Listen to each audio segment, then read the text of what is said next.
There is one job in America held by over 4 million people right now. Mothers, fathers, college students working nights to pay tuition, immigrants building a life from scratch, veterans trying to find their footing after coming home, and every single major corporation in this country is actively building the AI system that will eliminate most of these positions within the next 24 months. Not slowly, not gradually, aggressively, quietly, and almost nobody is covering it like they should be. The job is customer service representative. And before you click away thinking this doesn't apply to you, understand something. This is the canary in the coal mine.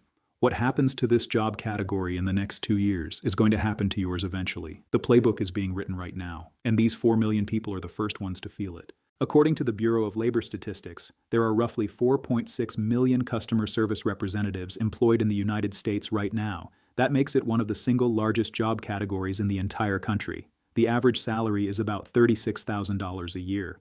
Not enough to get rich, just enough to keep the lights on, cover rent, maybe put food on the table without checking your bank account every time you swipe your card. And here's something most people don't talk about when they discuss AI and automation: the demographics of this workforce. Customer service is disproportionately made up of women, minorities, first-generation workers, people who didn't have a trust fund or a computer science degree but needed a job that would hire them, train them, and give them a steady paycheck. This is not a Silicon Valley story. This isn't about tech bros losing their stock options. This is a working-class story. And it's happening right now in cities and towns across America that will never make the front page of the Wall Street Journal. Let me show you what's already been deployed, not what's coming, what's already here. Klarna, the buy now, pay later company. They rolled out an AI chatbot, and within weeks it had replaced 700 human customer service agents. 700 people, gone. One system doing the work of 700.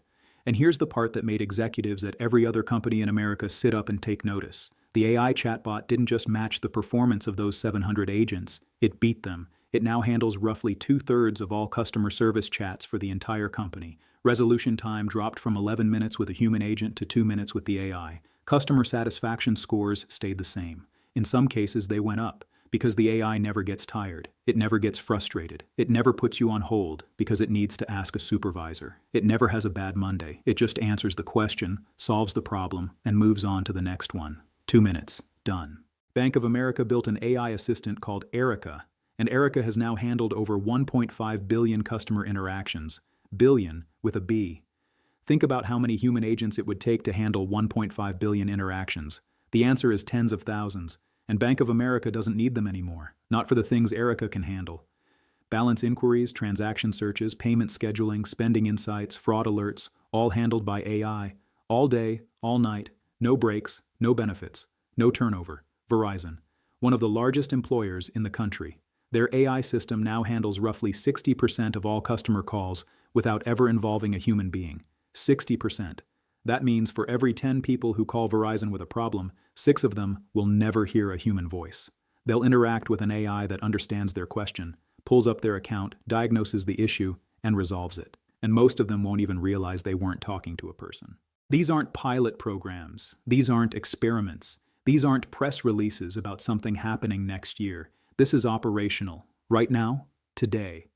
While you're watching this video, an AI system somewhere in America is handling a customer interaction that a human being used to get paid to do. And the company that deployed that AI is saving money every single second it runs. And that brings us to the economics, because this is the part that makes the whole thing feel inevitable. And I need you to hear these numbers, because once you understand the math, you'll understand why no CEO in America is going to choose humans over AI for this work. Not because they're evil, because the math won't let them. A single human customer service agent costs a company roughly $36,000 a year in salary, but that's just the starting number. Add health insurance, add paid time off, add sick days, add training costs, because it takes weeks to get a new agent up to speed.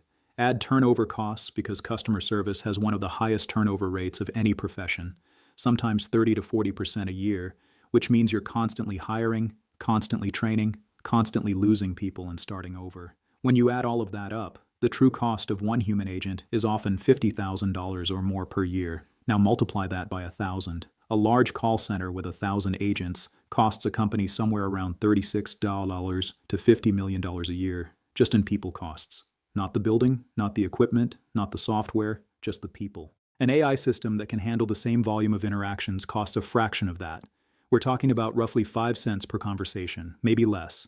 The total annual cost to run an AI customer service system that replaces 1,000 agents might be $500,000 a year. Maybe $1 million if you're being generous with the infrastructure and maintenance. So let me put that on the table as plainly as I can. A company can spend $36 million a year on human agents, or it can spend $500,000 on AI. That is a 98% cost reduction. 98%. There is no CEO on earth who looks at that number and says, "No thanks, I'd rather keep paying $36 million." It doesn't matter how much they value their employees. It doesn't matter how good their company culture is. It doesn't matter what they say in their annual diversity report or their corporate values statement. When the math is that clear, the decision makes itself. And every boardroom in America is staring at that math right now. But I don't want to just talk about companies and numbers, because behind every one of those numbers is a human being. And the human cost of this transition is something that almost nobody is willing to talk about honestly. I want you to think about who actually works in customer service in this country. Think about the single mother in Phoenix who works at a call center because the hours are flexible enough that she can drop her kids off at school and still make her shift. She's been there 4 years. She's good at her job. She's been promoted twice. She makes $38,000 a year, and it's just barely enough. And one morning, she's going to walk into a meeting and be told that her department is being restructured, which is the corporate word for eliminated, and that her position has been absorbed by an AI system that went live last Tuesday. Think about the veteran in Ohio who spent 8 years in the military and came home to a job market that didn't know what to do with him. He got hired at a customer service center because they were willing to train him, and they didn't care that his resume had gaps. That job gave him stability, it gave him routine, it gave him a reason to get up in the morning. And now that job is on a list of positions being phased out by the end of the fiscal year. Think about the small towns across the rural South and Midwest where a call center is the largest employer, not one of the largest, the largest. When a factory closes in a small town, it makes the news. People talk about it. Politicians show up and make promises. But when a call center closes, nobody notices. There's no dramatic footage of a building shutting down. The jobs just quietly disappear. The postings come down. The paychecks stop. And the town slowly hollows out while the rest of the country scrolls past it on their phone. That's the human cost. And it's real, and it's coming fast. Let me walk you through the timeline because understanding where we are on this curve is critical. Think of it as 4 stages. Stage 1 started around 2024. This is when AI began handling the simplest customer service queries: password resets, order status checks, store hours, basic FAQs, stuff that didn't require any real judgment or problem solving. Most companies started here because it was low risk, and the technology was good enough to handle these interactions without frustrating customers. Stage 2 hit in 2025. This is when AI moved into moderate complexity, processing returns, handling billing disputes, updating account information, making changes to subscriptions. These are tasks that used to require a human agent because they involved some decision-making, some back and forth, some judgment about what the right resolution was. But AI got good enough to handle them reliably, and companies started pulling human agents off these queues. Stage 3 is where we are right now. This is when AI starts handling complex interactions, complaint resolution, customer retention calls where someone is threatening to cancel, and the AI has to figure out the right offer to keep them. Upselling and cross-selling based on a customer's history and behavior. Navigating emotionally charged conversations where the customer is angry or upset and needs to feel heard before they'll accept a solution. This is the stage that most people don't realize we've already entered. The AI being deployed right now can read the emotional tone of a conversation, adjust its language accordingly, offer personalized solutions, and close the interaction with a higher success rate than most human agents. That's not a prediction. That's what Klarna's data shows. That's what Bank of America's data shows. That's what Verizon's data shows. Stage 4 arrives in the next 2 to 3 years. This is when human agents become the exception, not the rule. They'll exist for genuine edge cases, situations so unusual or so sensitive that a company decides it's worth having a person involved. And they'll exist in supervisory roles, monitoring the AI systems, handling escalations that the AI flags as beyond its capability. But the days of a floor full of hundreds of agents wearing headsets, taking call after call, those days are ending. And they're ending faster than almost anyone in those seats realizes. So what should these 4 million people do? Because that's the question that actually matters. Knowing the problem is useless without a path forward. First, and I know this is hard to hear, but it's the truth, do not fight the AI. Do not waste your energy resisting something that is backed by billions of dollars of corporate investment and a 98% cost savings. You will not win that fight. No individual worker and no union and no petition is going to convince a company to spend $36 million when it can spend $500,000. The economics are too overwhelming, so don't fight it. Learn to work with it. There is a new job title emerging across corporate America right now: AI Customer Experience Manager. This is the person who oversees the AI systems, monitors their performance, trains them on new scenarios, handles the escalations that the AI can't resolve, and ensures that the overall customer experience stays at a high level. Companies need these people. They need human beings who understand customer service deeply, who know what good looks like, and who can manage and improve AI systems from a position of expertise. If you're a customer service rep right now, this is the most direct transition path available to you. Learn how the AI tools work. Volunteer to be part of the implementation team at your company. Become the person who trains the system rather than the person the system replaces. Beyond that, there are transition paths into industries where human interaction is still essential and still valued.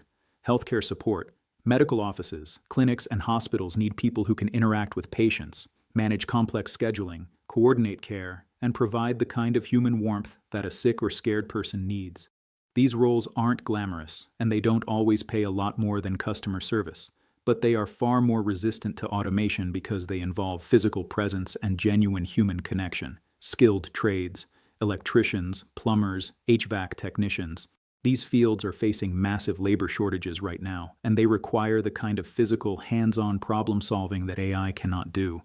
A lot of trade programs can be completed in under 2 years, and many of them lead to jobs that pay significantly more than $36,000 a year. AI training roles.